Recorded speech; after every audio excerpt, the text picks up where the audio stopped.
Kawuok Jaod wadhi Homa Bay. Jaod bura County Homa Bay Joyce Osogo Bensuda dwani chenro mar pogo taulo mag ria ne jopuonjre manyiri e skunde mag piny owacho e pacho kae ndio keti apise mag jaod bura magwa keini e counties mathurka.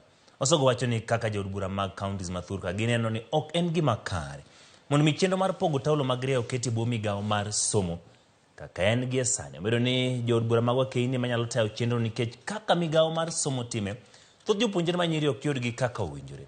Olose lap ma mofa e kar jaod bura mag Kabondo Kasipul kameno sidhi e chenro ma en go mar bero ngima joma mine, rowere kod jogo modak gi ng'ol. Nyasi mano yore gi jalup gavana ma Kisumu Matthews Owili. To buy a packet of sanitary pad at the expense of being pregnant and drop out from school.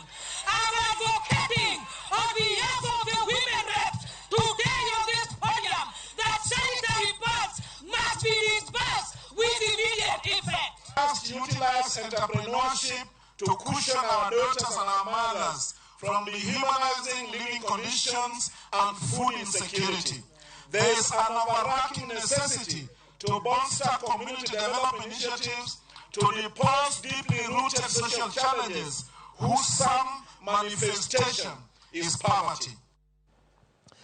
Kawadhi nyime en ni duol